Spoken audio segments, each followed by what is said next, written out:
Hello, everyone. I'm Deogratius Sokito, your podcast host, and I am with Josephine Olok, my co-host. In this podcast, we talk about cybersecurity and all matters related with cybersecurity with big book reviews monthly. I am glad you made it. Josephine, how are you doing? Fine, thank you, dear. How are you doing? I'm okay. Mm. This week we decided to review a book. Actually, it was last week where we were supposed to review the book, but anyway. So, yeah, the book is called The 21 Laws of Leadership by John C. Maxwell. And when I got this book, I was kind of occupied the first time, so I wasn't able to read it. But successfully, I was able to finish it. That's good. And yes, don't ask the how. Speed I, reading is a thing, I used audio. I used an audio book for it. but that's a valid way of reading, by the way, the Yeah, audio. Mm. yeah. So, and it was him who was literally reading the book, so it was really a good one. So,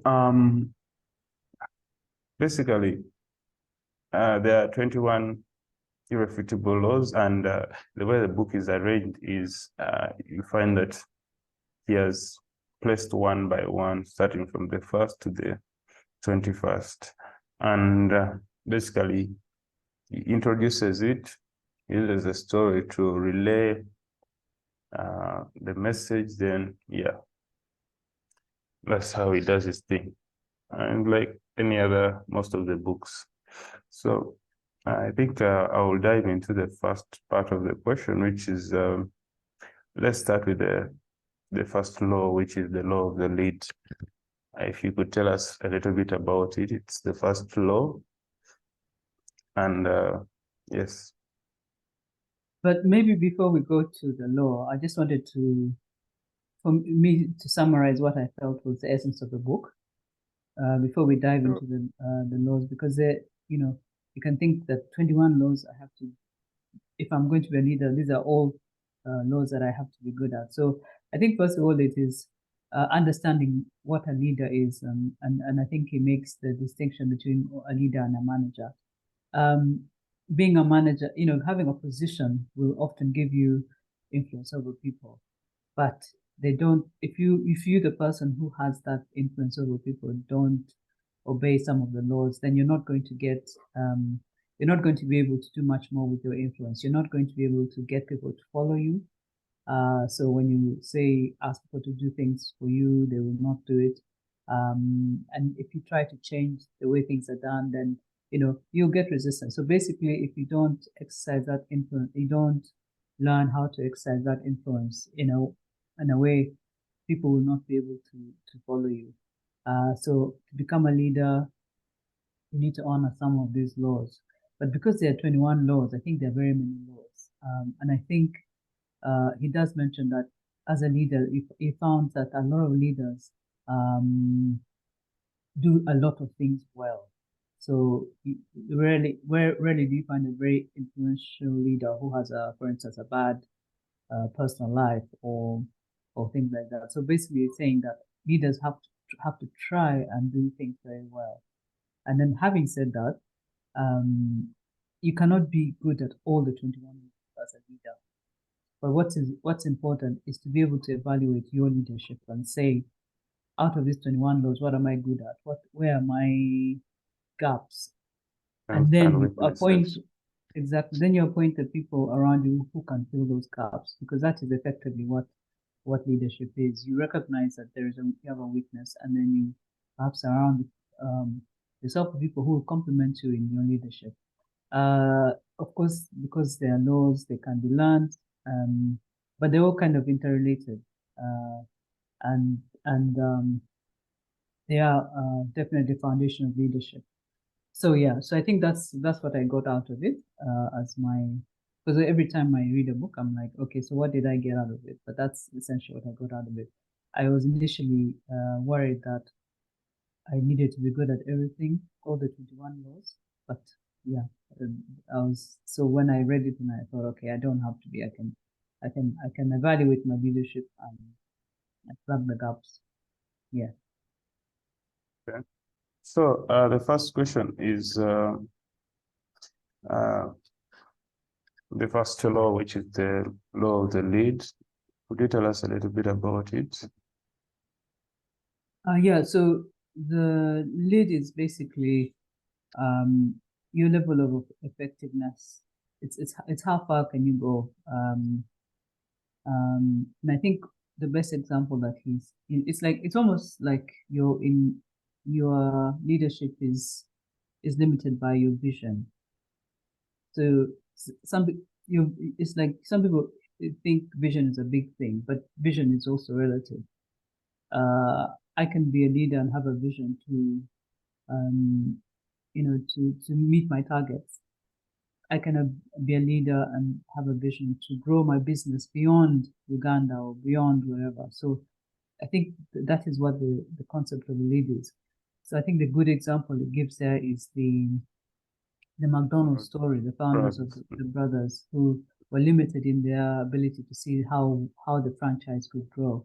And then I think it was a gentleman called Knock, is it Knock, who had the vision to see that this thing could grow beyond just a few franchises and go across America. So essentially, that's what the lead is. It is being able to see is how big your dream is, how big is your vision. You can, the McDonald brothers were limited by their vision in growing McDonald's.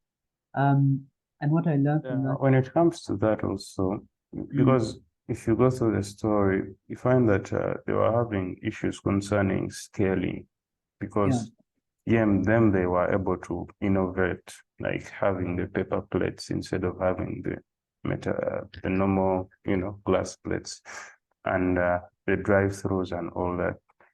But when it comes to like scaling it past their premises was one of the biggest problems. So and that was the lead to their vision. that was their lead. Do you find that if they would have, got a team around them which was able to do that other section, it would have worked out very well for them? Yeah, I mean, and ultimately that could have been the case, but I don't know whether if they had people below them who would have been they would have allowed that to happen. I think it essentially took somebody, an outsider like Kroc. Sorry, I called him Knock before, Ray Kroc, who was able to see that vision, because it was like an outsider, and he was someone who perhaps they were able to look up to, and so that he was able to do what he did. It would require some external, like the way you said at the beginning, require someone who you have to know your weakness as a leader. And with you knowing that you're not able to scale, you bring in someone who is able to do that. Exactly. Yeah. So it leads us to the next question, which is when which law in leadership is significant for you? Which law stood out for you? Is Significant in what sense? That it resonated or that I felt? Yeah, it resonates with you. Yeah. Okay, I'm a very process-driven person. So for me, I tick the box, especially on law of process. I really tick the box on law of process because when I tend to approach things, I like to have planned ahead, and to reevaluate the risks, which can often be seen as perhaps a little bit too analytical, too detail oriented. But for me, that really takes the box, and that the example of Scott and the Norwegian gentleman, I think that those ones really make sense. I think the other one was the law of navigation. I mean, the thing is, there's so many, but I think that was the one that really stood out for me. Um, but I also think it's important to have to have some level of intuition. How you develop that is another thing. I think it's something that I'm really cautious that I need to actually tune into it. I think we all have intuition, but I don't know to what extent we actually use it. And then having an inner circle and connection, but also being able to empower others. I think those are the ones that would stood out for me. When it comes to inner circle, how is it important to you, and how do you maintain your inner circle? Because I'm sure when you are scaling, and as you are growing up, there are some people you used to hang out with, but with time you start to lose connection, or they don't resonate with what you want to do. So to maintain your inner circle, you let go of others. So how did you handle such situations? And Are you asking how I build my inner circle? yeah, and maintaining it. I think building my inner circle is, of course, it's one of those things which is, as you say, you start with people, then some fall away, and the reason some fall away is because you become, of course, you can become disconnected for whatever reason, but sometimes it's about not having the same goals and visions, or not having big enough visions. So you perhaps with people who, if you set yourself a vision of doing better than where you are, and then you people who have known you when you have not been better, people who don't give you the reinforcement you need to get better, or people who are happy with being mediocre or whatever. I think that sometimes stings, because there are people who will pull you down, try and pull you down in your vision instead of supporting you. So having an inner circle is having people who you trust, who you respect, and who support you in what you need to do. But it's also having the people who will also be honest and tell you where you're going wrong. And, that is the level of, that is what I call inner circle. It takes time to build a relationship to that level, but that's how I built my inner circle. Someone who can say, "Hey, I think here you're not seeing," and somebody who knows you enough to know perhaps your blind spots and your weaknesses, so that if you're going into an initiative and you have not perhaps thought through it, they'll be able to tell you. So that is how I built my inner circle. But it is the soft skills before the intellectual stuff. So the intellectual stuff is good. You can have people who you can talk intellectually with. Perhaps they're in your industry, or they're in the same sector, whatever it is. But it has to start with to be able to trust and connect with them.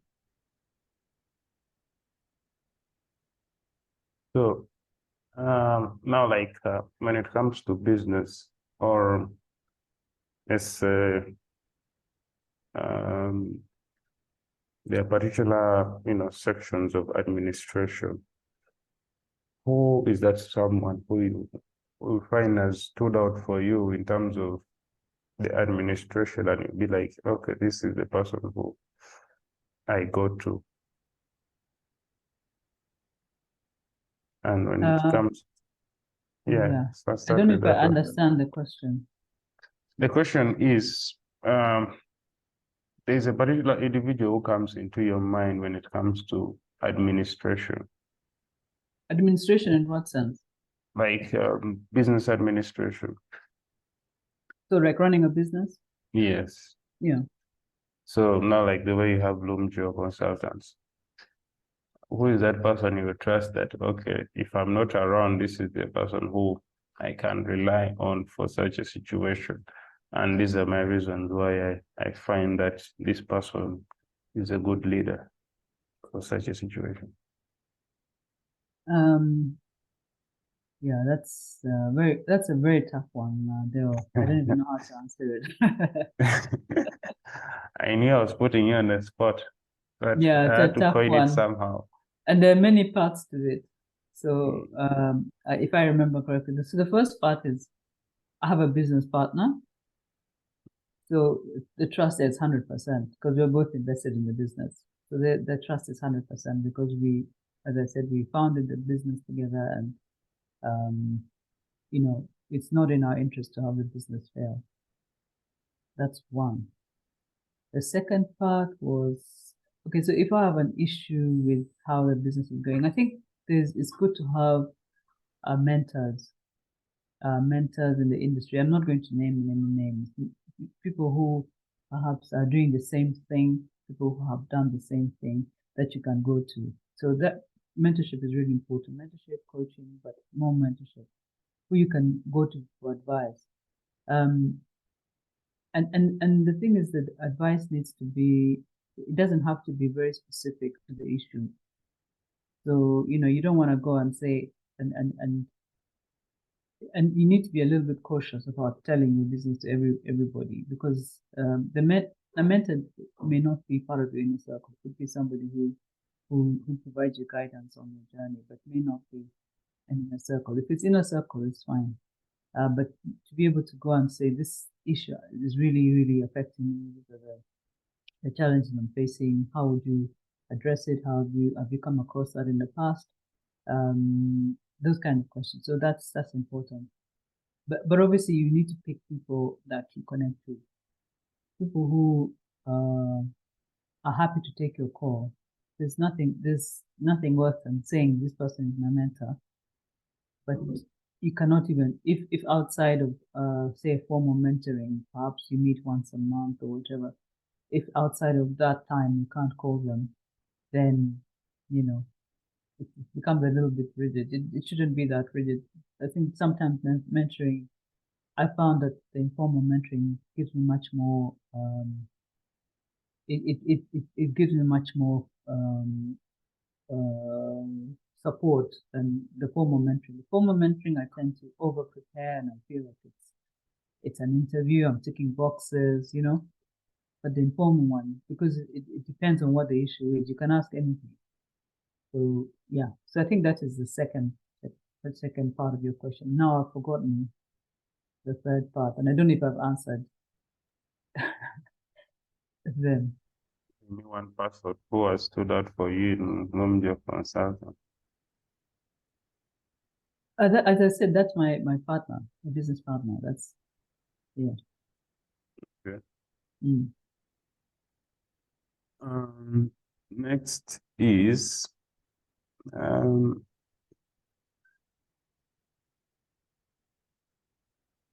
when it comes to, I think you've heard of the 80-20 rule. Could you tell our audience about it and how you have implemented it in terms of scheduling and all that? The Pareto rule, Pareto I think principle. you understand it as well, right? Yeah. Yeah. Do you want me to explain it for you? I just want to When you understand, to see finish how up. you interpret it. Yes. Okay. Now, for the 80-20 rule is out of the tasks you usually do,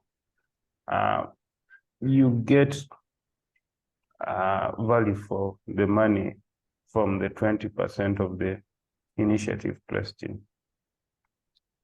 So we find that most of the times people have this issue of doing so much. In fact, they talked about it in the book that being active doesn't mean that you are progressing. So you might have so many things you're doing, but they are not returning anything, no return on investment. So yeah, that's basically the 80-20 rule. So focusing on key things which drive business, drive life, key important activities. So that's basically how the 80-20 rule. Yeah. So I perceived it, yeah. yeah, that's true. It's I don't know if you read the book 80-20 Principle. There's a book 80-20 Principles. I forget the name of the author. When I read that book, I decided to try that, and it's not just in business; it happens in life as well. So essentially, it's a strange phenomenon, if you like, but that the 20% of of of anything in your life that is important. There's 20% of things in your life which give you like 80% return. So whatever it is, you find that in business, 20% of your clients give you 80% of your return.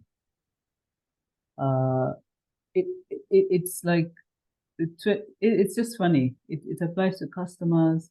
So if you focus on those 20% and make sure that you retain those 20%, then you kind of assure that at least if I get that right, that at least I'll get my 80% return. Yeah. So it is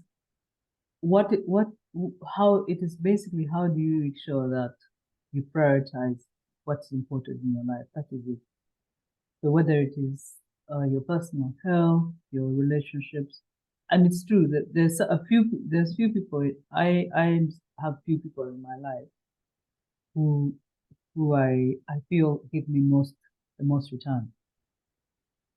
So being an introvert, it means I have few people who give me the most return. So I focus my attention on those. I make sure that I nurture those relationships because I feel most supported, most valued when I have those relationships.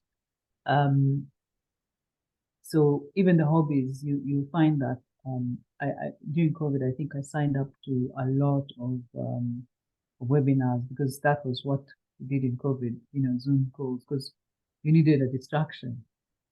Then after we started coming out of COVID, I was joining all these webinars and realizing that this is actually not giving me any value. I'm doing it, as you said, to be busy. Yeah, to stay busy, to distract or whatever. But the few that I've now zeroed in on, when I listen to them, I get the most returns on what I want to do. So it really does apply in all areas of life, especially in business. It's one of those things where when you get it, it becomes transforming. Then it means when you prioritize your lists, your to-do lists, your returns, it has to be based on what is give me the most returns. So I'm very good at, for instance, now scheduling my time that I will not spend more than 1 hour or so on emails.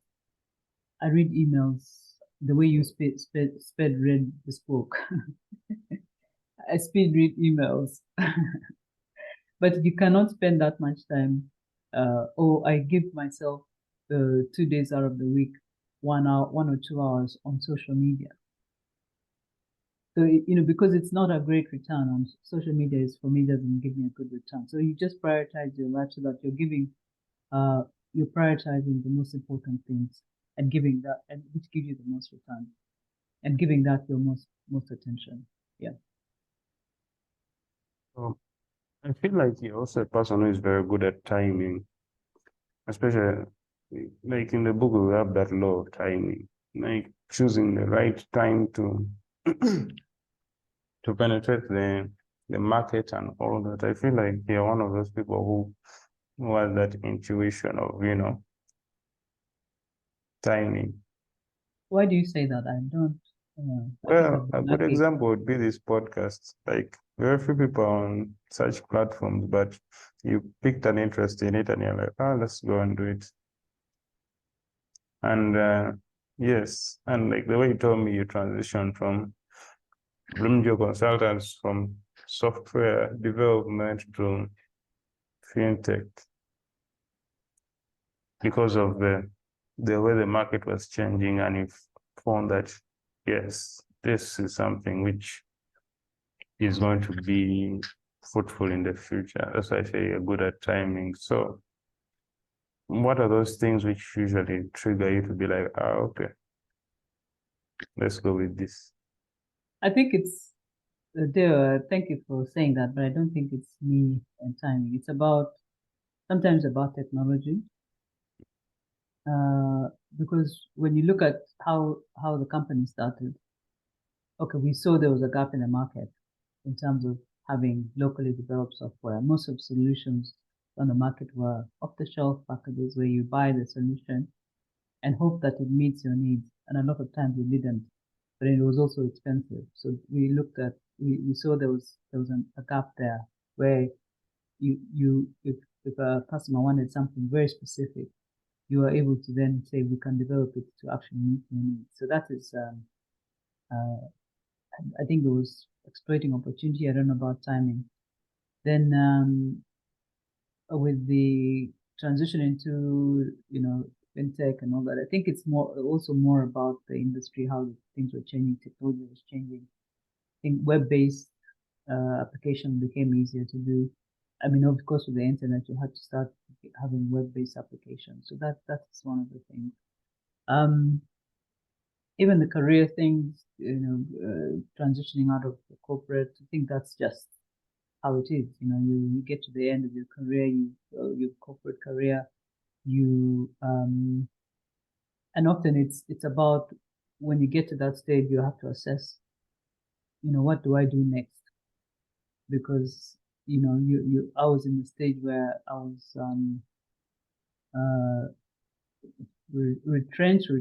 not retired, from oil and gas, restructured from oil and gas. So I found myself in a situation where I'd been full-time in corporate environment, then having to assess what else can I do, and what else do I want to do.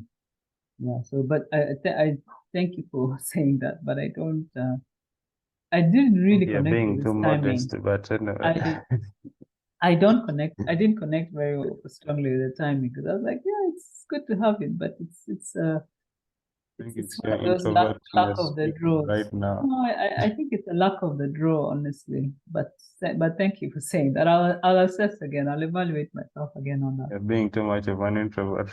that. I will evaluate myself further on that. So at this stage of your career, do you do a lot of empowerment of people? Yes, yes. It's in fact it's I think that's one of the things that I was able to realize, that I needed to do something impactful after I left oil and gas. And the best way to do that, I realized, and what gave me the highest return, was when I was able to empower others.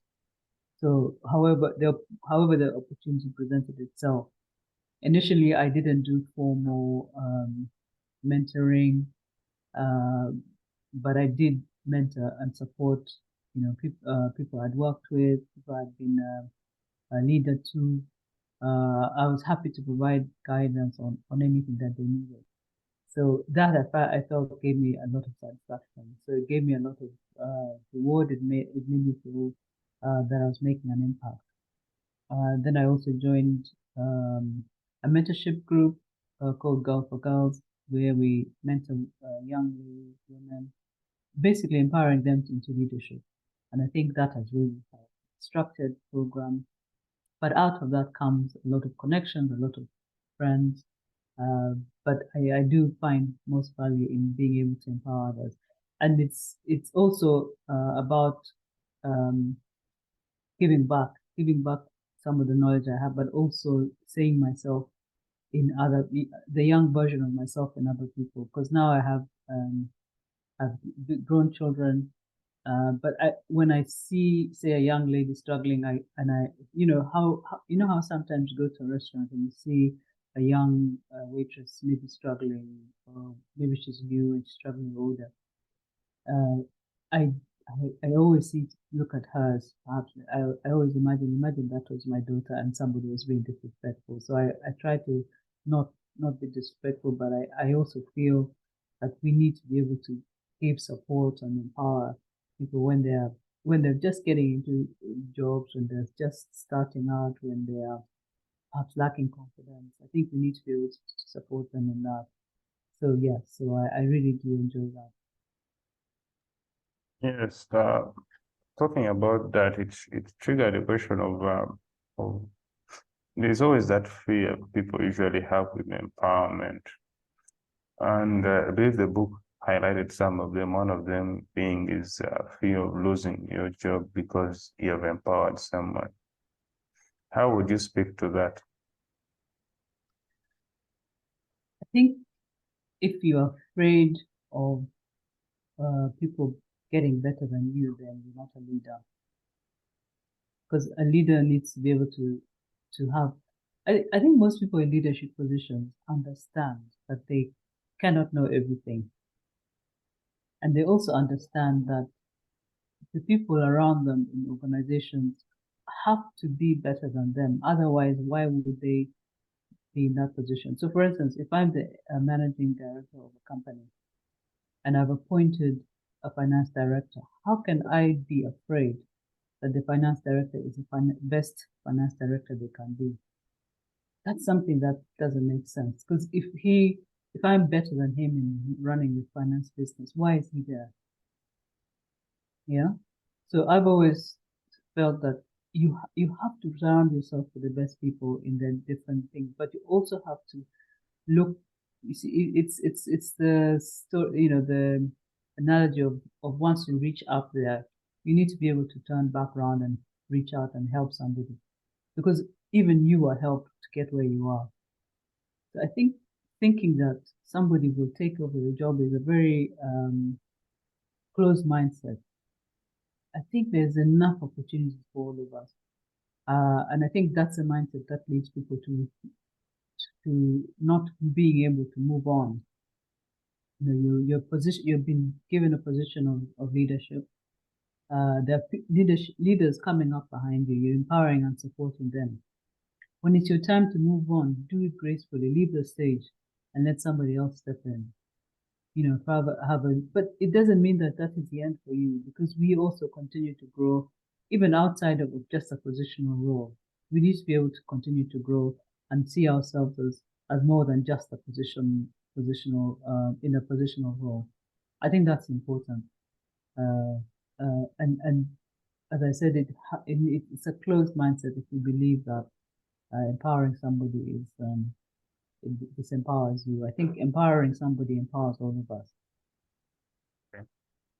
Now, this question is kind of drive towards prioritizing. So when it comes to priorities, that's one of the biggest issues. Even me, I'll struggle with that. So I wanted to get your input from a younger perspective of you, how to now. So from then up to now, like when you were younger and up to now, how have your priorities, changed, and how do you manage it now? And what were the challenges you used to have when you were younger concerning prioritizing? um, I don't know how far back you wanted to go. Otherwise, you might be here the whole As day. far as you want. It's a big problem. Yeah, but it's.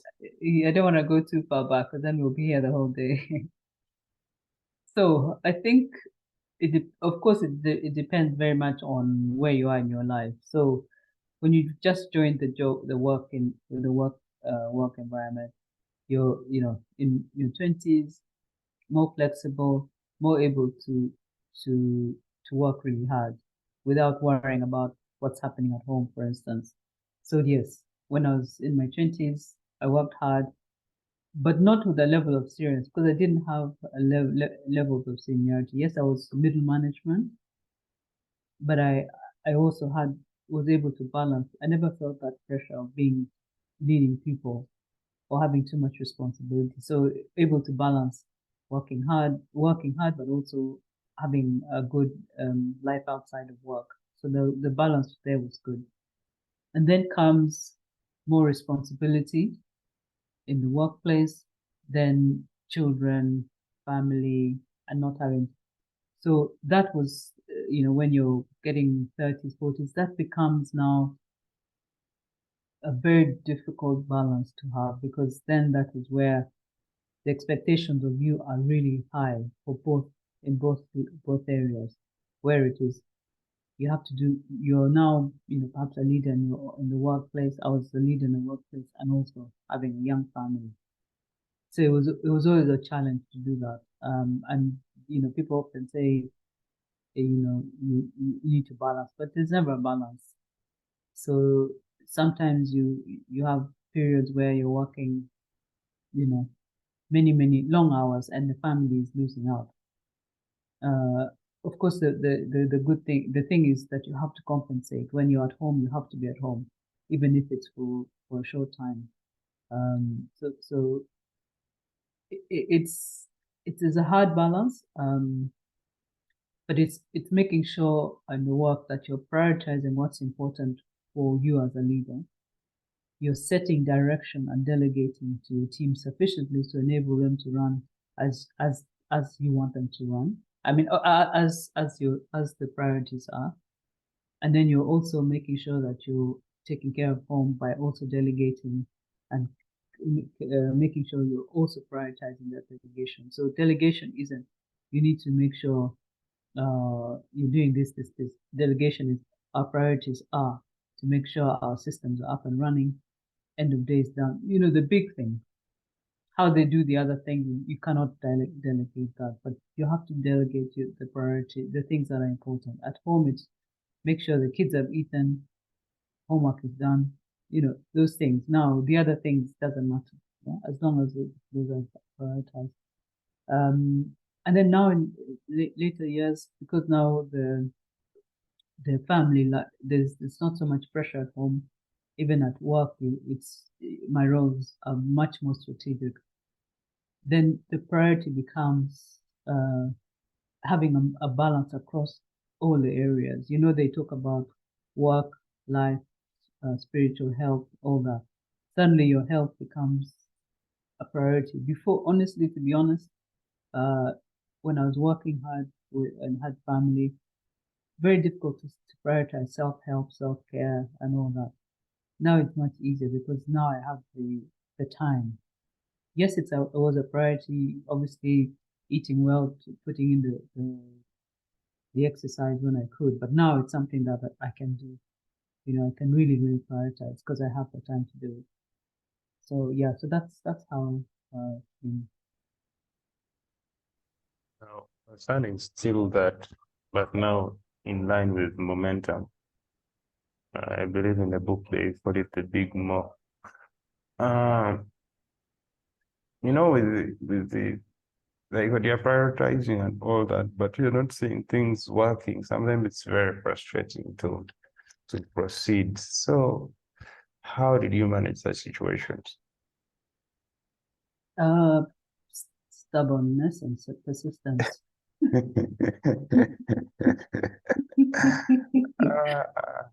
I think believing that something is going to happen is of having the the the vision and saying this vision is going to happen and believing it.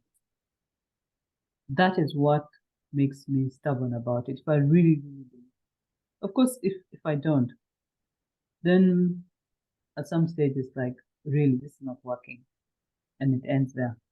But really, really believing it means, and I have that ability to be very persistent. I do have a pretty stubborn streak, so I tend to be able to work at something for quite a while. But I know that if I give something my all, I tend to believe that I can overcome the challenges, the blocks.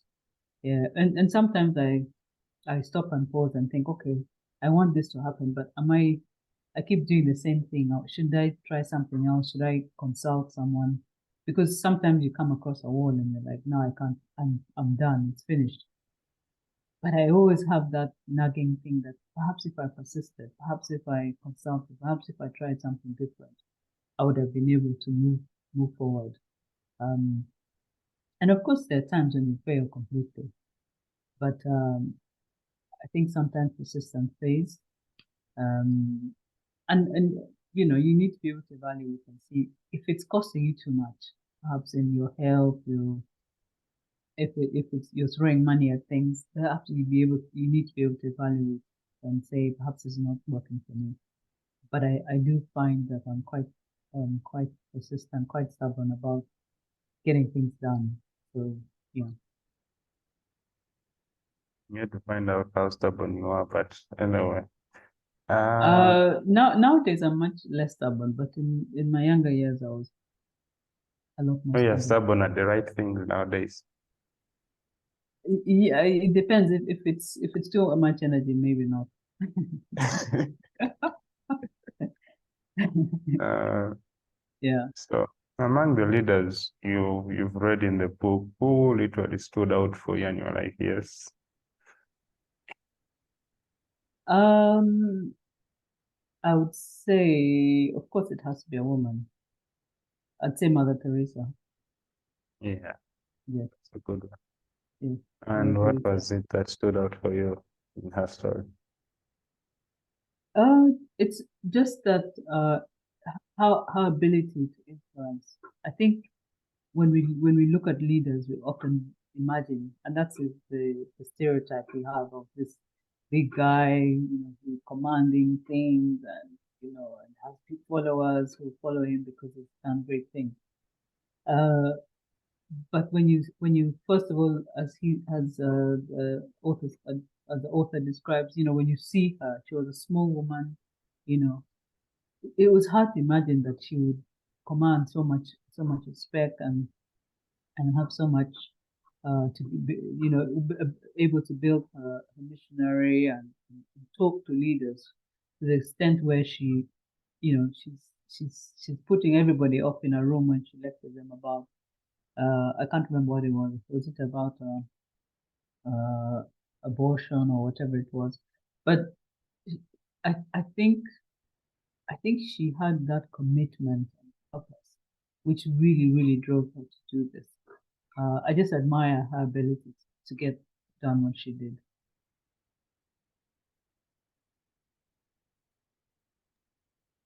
That's a great one.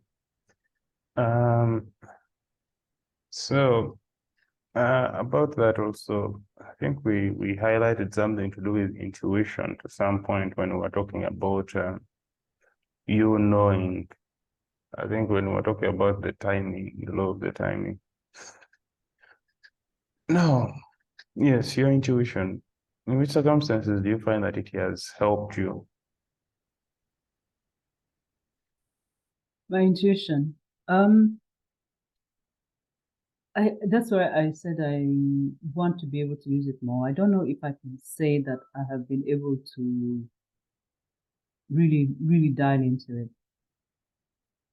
But I often I have intuitions about people, but it has to happen immediately. So you have uh, we've had uh, uh, people coming in to want to do business with us, etc., etc. Potential partners. My intuition is not about what they're saying; it's about what I'm reading from them. So I know that is an I don't know if you call it intuition, but it's most likely a reaction to the person, but in a way which way you don't understand why you are reacting negatively to them. Yeah, that is the only level of intuition I have, and that is why I was saying that I would like to be able to sometimes really tap more into it, especially when it comes to uh, just not knowing why something is not right, not just from meeting people, but maybe from looking at figures or if someone is trying to explain to you why things have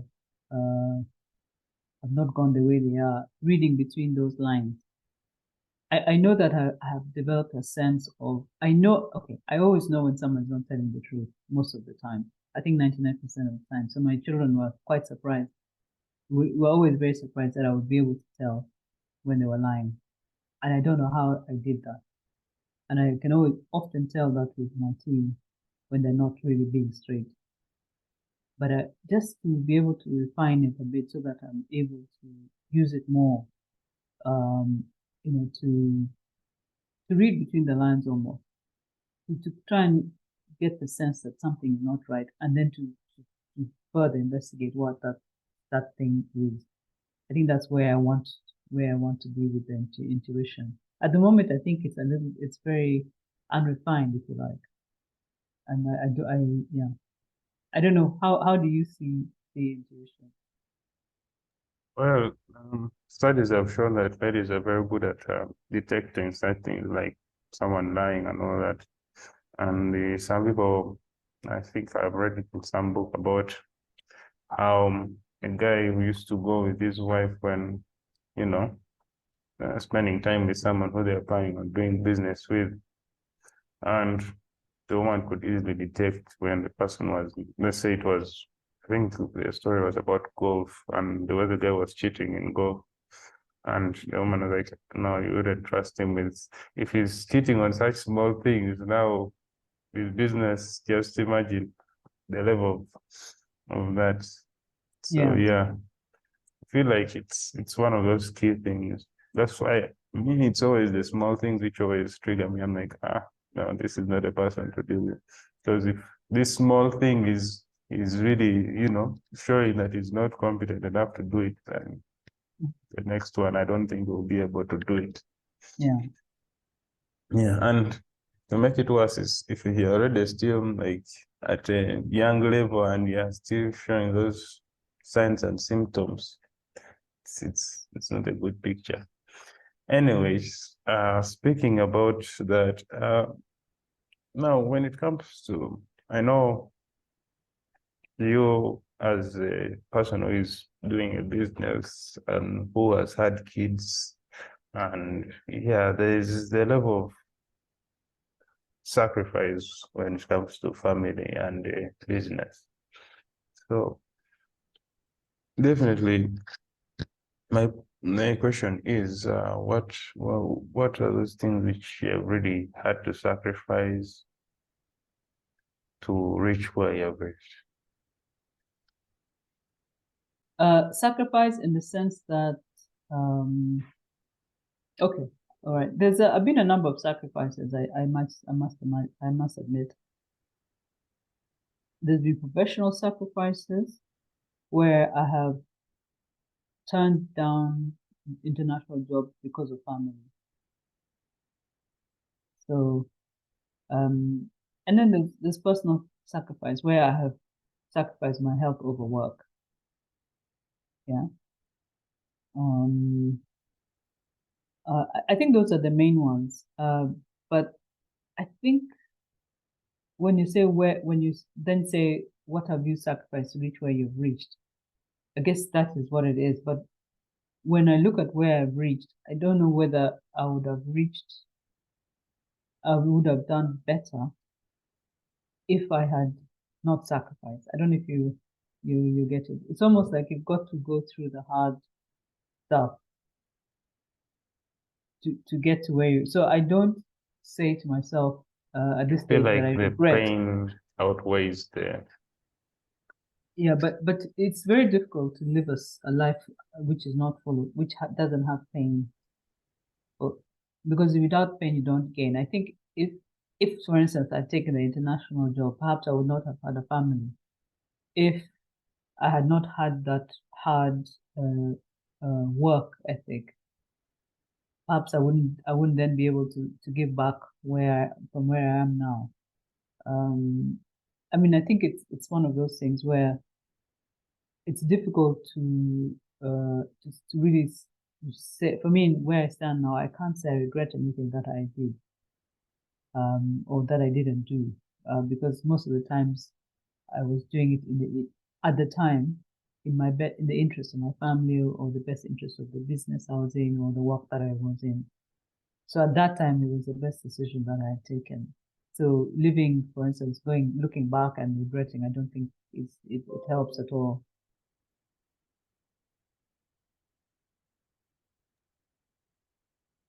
Okay. So, as we wind up, do you find that this book was valuable to you? Yes, it was very valuable. I think, as I said in the beginning, the laws are valuable. Although I was laughing when I was looking at some of the examples of people who used who have turned out to be rogues, like Armstrong, the cyclist. Um, but definitely it is valuable. And as I said, I'm assessing myself, evaluating myself against all the laws and seeing which ones am I good at, which ones can I improve on, and which ones do I just don't.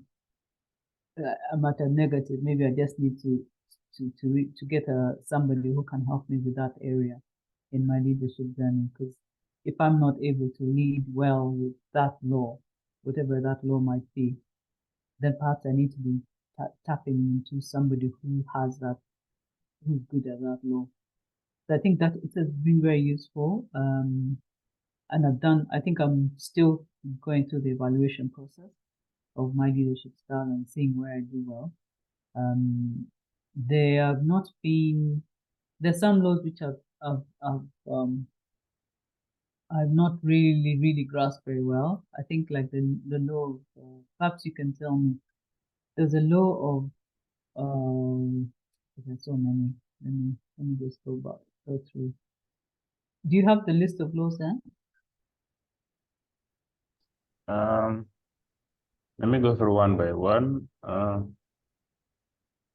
There is the law of the lead, the law of influence, the law of process, the law of navigation, the law of addition, law of solid ground, the law of respect, law of intuition. Solid ground. I think law of solid ground is trust, isn't it? Was that? How did you see law of solid ground? My key takeaway for that one was people before profits.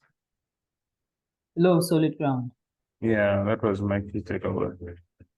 So we should value more the people than because the people are the ones who bring up the business.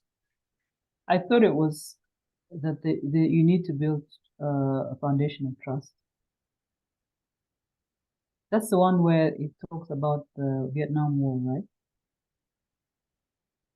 Yeah, Is that the one? yes. Yes, I think so. That you need to have a foundation of trust to build in order to have to build leadership around that, and that ultimately the Secretary of State, I think at the time, lied about the extent of the American casualties in the Vietnam War, and that broke down the foundation of trust the people, the Americans had in politicians.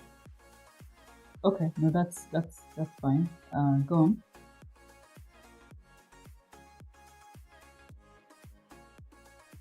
I think that's it for this week. Thank you all for attending, and I look forward to seeing you in the next one.